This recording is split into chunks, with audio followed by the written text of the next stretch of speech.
Hi everyone, and welcome back to another episode of Behind the Mask, our very own podcast where we talk about all things identity related. Today we have a special podcast as we're meeting with 5 very special guests, our CyberArk Guardians, who are here to tell us a little bit more about their experience and their journey as a Guardian.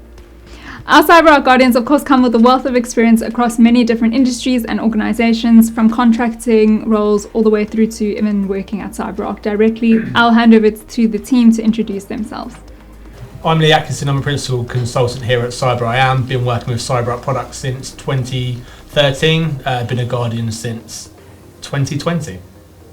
Hi, I'm Paul Cockgrove, Solutions Architect at CyberIAM. I've been a Guardian for 4 years, and I've been involved with CyberArk products for the last 15 years, predominantly across financial institutions and telecoms companies in both permanent and contract roles. Hey, Pete Mann here. I'm a principal consultant at CyberIAM, been working with CyberArk for over 10 years and been a Guardian for 5 since 2019. Hi, I'm Alex Fimbo. I've been working with CyberArk for over 10 years and I've been a Guardian for 2 years. I'm Tim Schindler. I'm a managing consultant here at CyberIAM. I've been working with CyberArk since 2019 and I've been a Guardian since 2023. So of course it's very challenging to become a Guardian, and it's a great achievement. So can you tell us a little bit more about what it took to become a Guardian? I think back when I did it, you had to be a CDE for at least 2 years, I believe. You used to have to get 2 references from CyberArk employees that you'd worked with. You needed to have MTSE certification or relevant experience. I don't know if it's the same for you guys, but that's what it was way back when. Yeah, essentially the same. And then you participate in a workshop, and then most recently you need to take an exam. The exam, yeah. Which I think changed recently from when some of you guys did it. I think it was more of a presentation off the back end of the workshop. Yeah, it was a 3-day workshop, and then they gave you a challenge to do like literally overnight, where you had to come up with a roadmap for a client. They give you a set of requirements that this imaginary customer needs, then you'd have to give them a roadmap and produce a solution design for different periods in that roadmap. That doesn't make any sense, but I was doing really well there. And demonstrate the understanding of the broad range of products and licensing approaches that CyberArk has, and obviously build that into your design and present that as part of your assessment. Yep. And not everyone passed that as well. There were a few people in my course that actually failed that bit and had to do it again. Yeah. So I think everybody's had a fairly different experience of achieving the Guardian certification. I think it's got more challenging as the CyberArk product portfolio has expanded, because there's a lot more knowledge that has to be digested, and a lot more thought has to go into how to fit the product into an organisation's environment and service landscape. Yep, you're expected to know pretty much in depth on all of them. You know, so it's getting harder and harder to become a Guardian, it seems. So they're not making it easier. So we probably achieved it at the right time, I think, all those years ago. You did. I don't know. I mean, with the exam, it sounded easier than the presentation. Yeah. I mean, need to compare notes, I think. That was pretty tough. Yeah, no, it was. Especially because the workshop's not meant to prepare you for the exam. The workshop's really meant to educate you about the entire product suite. Yeah. So if you walk into the exam thinking that you're prepared just from the workshop, you're sorely mistaken. Big surprise, You have to kind of lean on your experience. Yeah, absolutely. And I think certainly with the presentation, there wasn't really any right or wrong answer. It was all about opinion and the ability to demonstrate just an understanding of the entire product range, rather than the exam that you guys probably took, which was right or wrong. And defend the decisions that have gone into the design. So of course it's very challenging to become a CyberArk Guardian, and there's a lot of different requirements. In your opinion, how many years would you say one would need to have before they should try and go for the Guardian certification? I think at least 5 years experience, solid experience make sure you've got some you will need architectural experience in there as well. I'd say that's full-time experience, Yeah, but not yeah, just full-time. doing it on, Yeah, the, of on the course, side, yeah. trying to do Yeah. normal stuff. Yeah. It's, Be in your like primary role every day. It's almost a tricky one to quantify, really, because it might depend on what you've been exposed to over those 5 years as well, whether it's just one environment or multiple environments, and the type of problems you've had to solve in that time as well. I think it's a challenge generally because, you know, in a role you have certain responsibilities.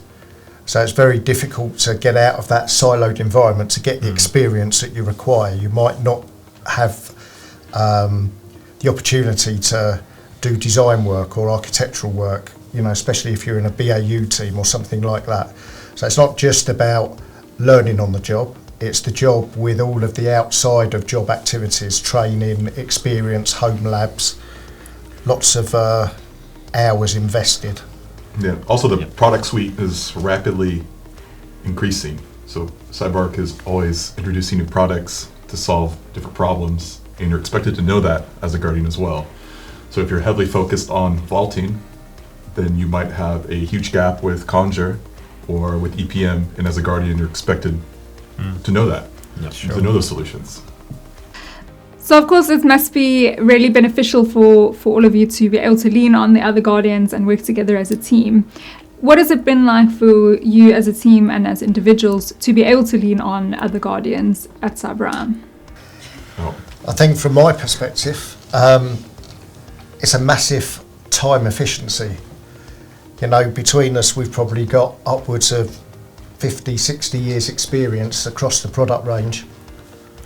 And when we run into a problem, you know, just asking within our community here is a far more efficient method of trying to get to an answer, or at least going down the right path, than maybe raising a case with CyberArk and all of the time overhead that entails.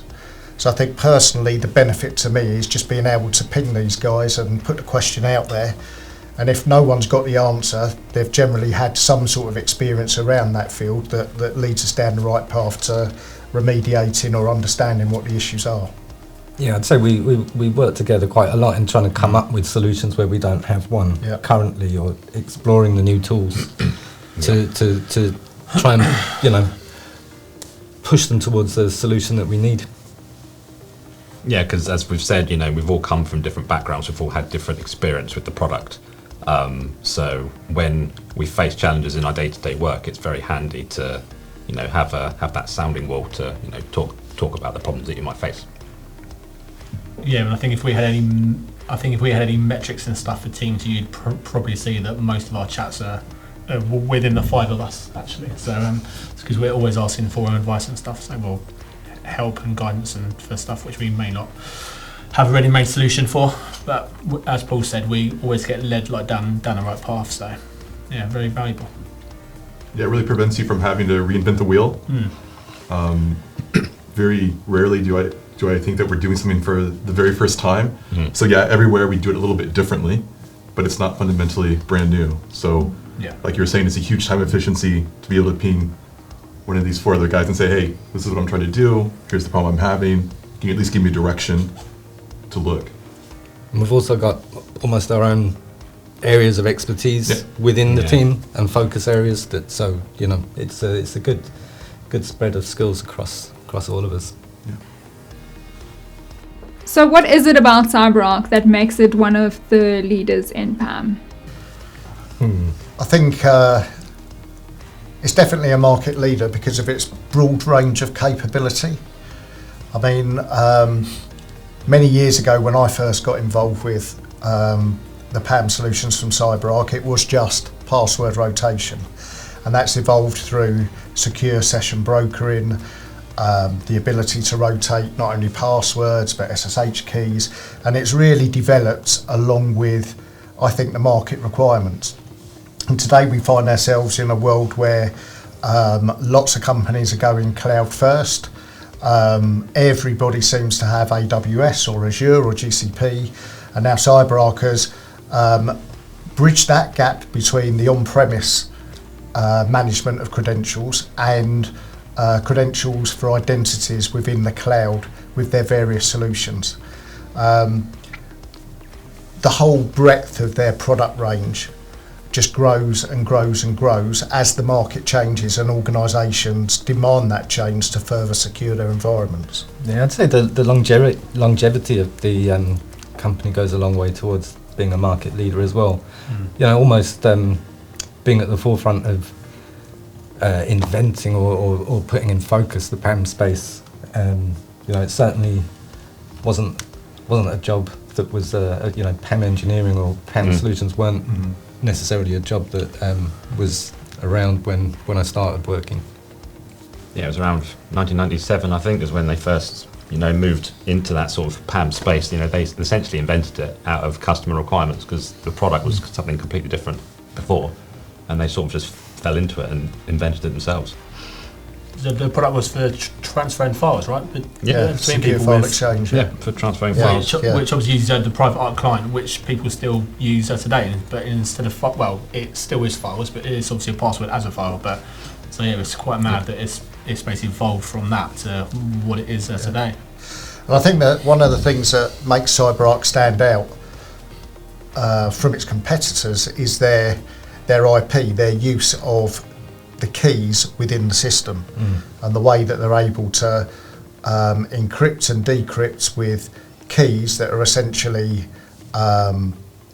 unique. Every single key in the system is unique, and I think that gives them the competitive edge, predominantly around the PAM solution itself. But obviously, as other products have been released, the constant integration of those back into the common platform, the shared services platform from a cloud perspective, makes it much more of a, I hate this phrase, single pane of glass, a common management solution that encompasses all of the products, and you just see their IP, their historic IP, which put them in the PAM space to start off with, still keeps them ahead of the competition within the market.